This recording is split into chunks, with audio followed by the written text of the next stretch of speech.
A big thing that I didn't know I moved to Arizona is, let's just say like the wild donkeys that we have here, or this guy over here staring straight at me, okay? Now, it is your job to keep other people's cattle off of your land, okay? Look at them go. They let the cattle just roam. So there are cattle that go, I see them 10 miles away, come up all the way to my land, and they'll just circle around this fence. So that's why I have a cow fence up, and I don't have any cows. It's to keep the cows out here away. Because just like these guys here, if you spook them, they like to kick. And and kids and big hooved animals like this, they don't really mix. But it's a beautiful thing to see them on the other side of the fence. Just word of the wise for anyone that's moving out to Arizona is put up a fence, because you're gonna need it.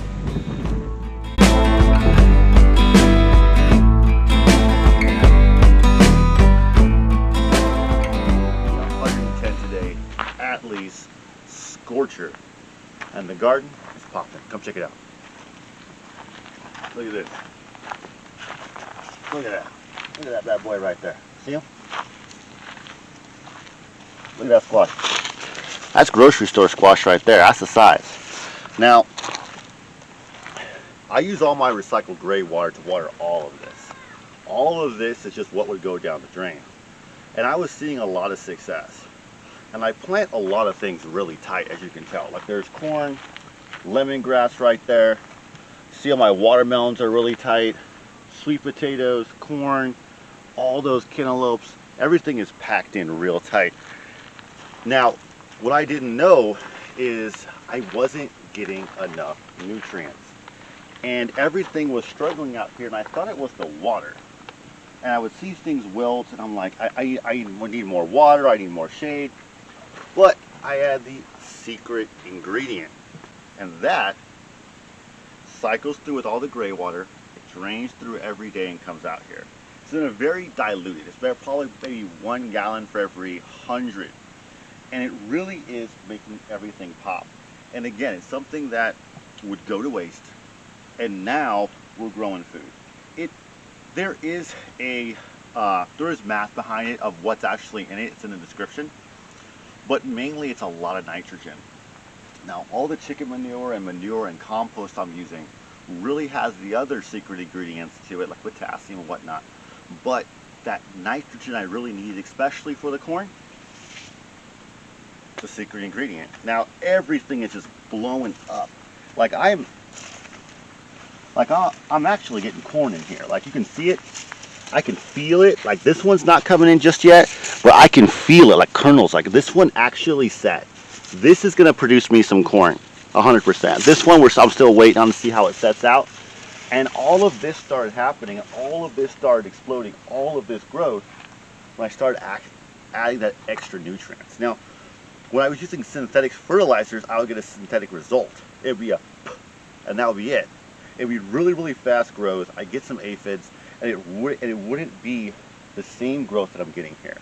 And it keeps making me think over and over again, really, the best things in life are free. Each one of these plants, there's dozens of them. 1, 2, 3, 4, 5 in there. And all of these plants are exploding now with growth, as in that nitrogen is able to really get everything above ground, just really popping and really growing. There really is a lot to be said about what people actually waste. And all of this is natural insecticide, as in the clean soap I use, all the gray water that would have gone to waste, and then a little bit of my waste is helping all of this explode in growth, number one. And I'm just thrilled. I cannot stress how great this garden looked. I mean, it literally is just, everything is exploding in growth, and it's 110. 110. Everything's exploding in growth and love and life. Now I am watering every day of my gray water, giving everything a light little drink, and it's working out great. So I have some aphids down here, and what I do with all these little aphids here is I spray them out. is you, I got a little bit of water pressure here. There we go. Is I sprayed all this out and get all of that off. And that's all I do. You know, a natural way of taking care of this. It's still trying to bounce this back. As you can see, this part's a little bit struggling on this side. That part's a little bigger. It's pretty crazy. One side in the shade gets the squash bugs. This side gets the aphids. And I'm just kind of spraying off the leaves. I'm trying to get all that out.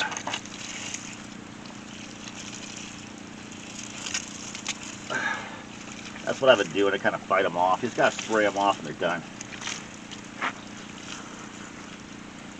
Of course, gotta wash my hands when I'm done. This is all my lemongrass over here on this side, and there's corn mixed in. The lemongrass, it's just, I planted this probably early spring, and it was kind of, you know, it was kind of small. And then recently it just poof, exploded. You know, it just started outpacing even the corn. The corn in the background here is just getting towered over by it. I don't think I'd plant corn here. I think the corn does a lot better in full sunlight. I mean, really getting scorched over there. It really needs a lot of nitrogen, corn does, to really grow. And all of these plants need that extra stuff. Look at this. I can see it from here. Come take this out.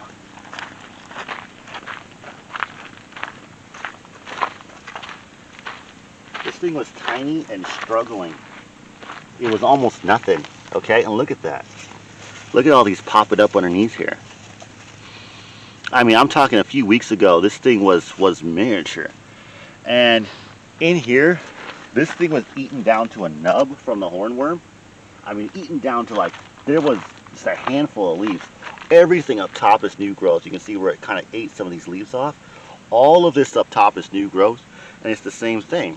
And now we're starting to see flowers. We're starting to see some bell peppers come in. And all of that is that secret ingredient. That's extra nutrients. The North American Southwest. And you see this guy right here? See that?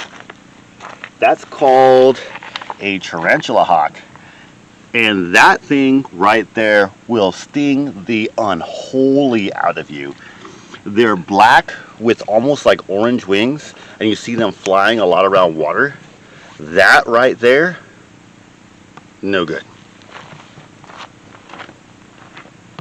Whole thing doubled in size. The gourds here in the middle are really starting to produce gourds for me, and the cantaloupes, you can see the growth. And there are cantaloupes in here already producing. Like this here's getting pretty close. This here needs another couple of weeks, a month, and that bad boy will be getting eaten. And you can just see how much growth there is.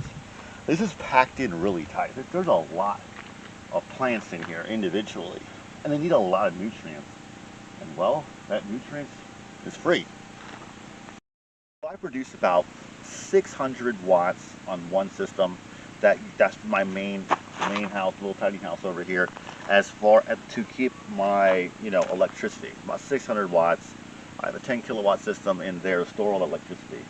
Now, throughout the day, we're using about at least 3 to 5. So it's not producing enough to actually really get enough in that battery overnight, especially in the summer. In the winter, it's fine because I'm not really using a lot for, you know, cooling and things like that, and fans. So I still have to install and produce. I have 4 400 watt panels, and that's where I get, you know, 600-700 watts. To produce enough to actually fill up those batteries overnight, I think I'm going to need probably maybe even double that. And that's what structures like this I build all over the place, is somewhere for the generator to be underneath and somewhere to put solar panels across the top.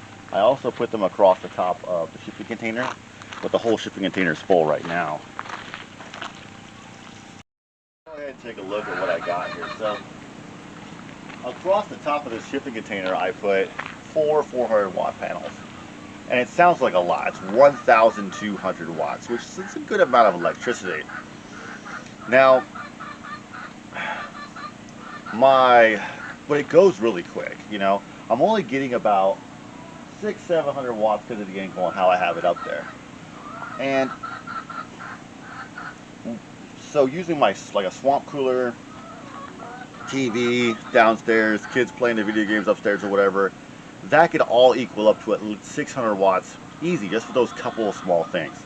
Now the fridge almost uses nothing, but mostly it's fans and the swamp cooler, and I really don't even I produce enough juice to actually use an air conditioner, even with 400 watt panels. So why I have a generator on hand is for supplemental power. Now I don't use it all the time, but especially in summer, if you want to run something like AC or even a swamp cooler, lots of fans, it's lots of power, and that puts a big strain on what you have at hand.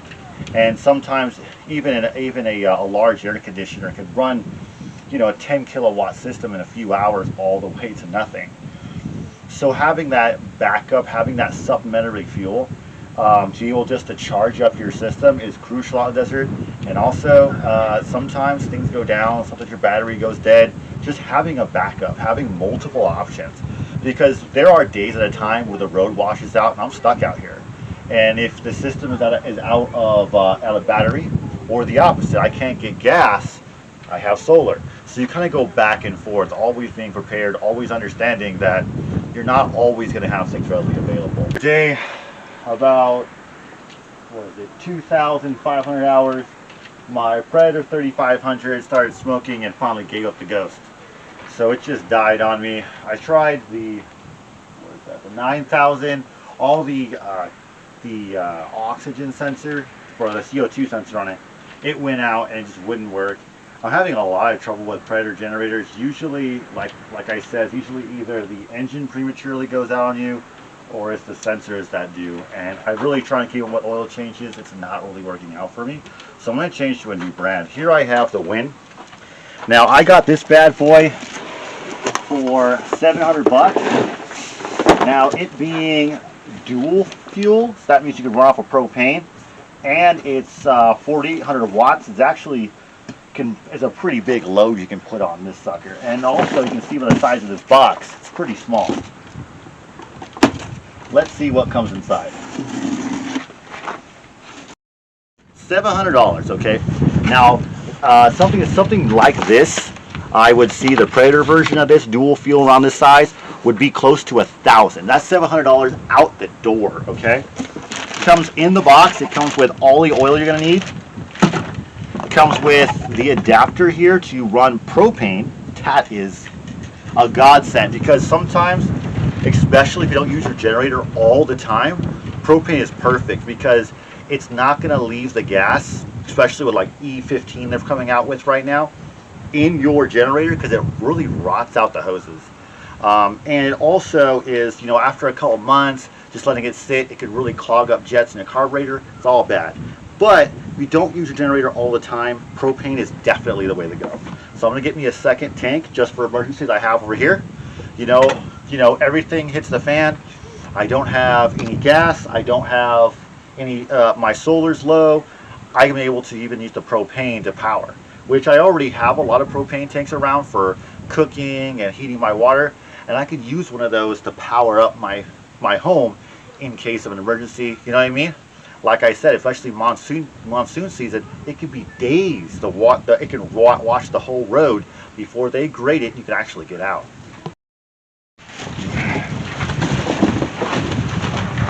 Now, there is some weight to this. I mean, this does weigh a good amount. If you can feel it, I think it's 60 pounds. But for a generator, honestly, that does this much, that's really good. So what's really neat is it has little rubber feet on the bottom, and this is really easy to roll and really easy to move around. Compared to a lot of generators, this thing is tiny. Now, looking here on the front, what I really like about this and one reason why I got it is a push start, okay? These pull strings, if you look at this one over here, see it frayed right here? Every single one, I don't care what company, they all fray right there on the pull string, and you have to replace it. It's a pain. It's a pain. I don't know if you've ever been there where you try to pull your pull string, the whole thing breaks, and now you have your SOL. No good. Now, your battery can die, and you can use your pull string, and your pull string can break, you still use your battery. Two things, you know. Two is one is none. Split up with what it comes with, this 10W30. It's actually pretty thick oil. This is conventional, but usually I like using some synthetic. This is an air-cooled engine, so they do get really hot pretty quick, especially when you sit them out in the sun. That's why we're underneath this eave that I built, and there's two solar panels up top collecting the energy, because these things don't like the sun. They don't like getting soaking wet, and this panel here plus the roof here is able to keep it kind of out of the elements and out of the wind. All the wind comes from the back side, so this whole entire shipping container blocks all the wind, most of the rain. This blocks what's left, and this blocks all that sun. And the sun will also just break it down as far as like is the rubber and everything inside as well. I stopped the cover back on. These covers, sometimes I leave them off, especially when it's super hot. It allows it to cool down, and also that stinking O2 sensor will trip pretty easily on you. And usually if the O2 sensor is still tripping on me, what I also do is put a fan next to it to try and keep all of that blowing. Let's go ahead and fire it up and see how it sounds. So let's go down to choke.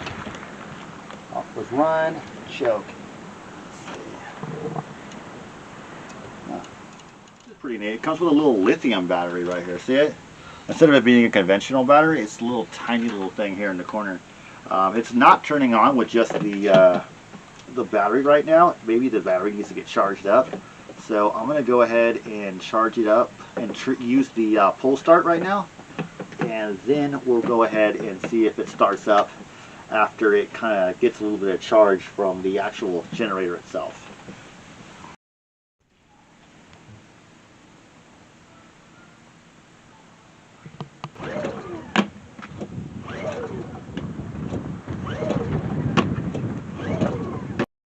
Okay, so 4 hours later, struggling with the thing, I called up a friend down the way. He came down, looked at it. We poured a little gas out. It was E15. So they're putting about 3,000 gas stations across the country or more now has E15. And the generator, like this one or most, we're up at E10. So I had to pour it all out. I had to get E10, which is most normal gas stations running, get that through the system, and it purrs like a kitten. So if anyone else is struggling with a generator lately, you're not wondering why it's not turning over, make sure you're not running E15. You can really tell because almost like a yellow to it. It's not really clear like regular gasoline. But love the generator, push through, figured it out. Thing really does really well. It's really quiet. I love the little lithium battery on it. It does run propane, which is something that you wouldn't see unless you're paying $1,000.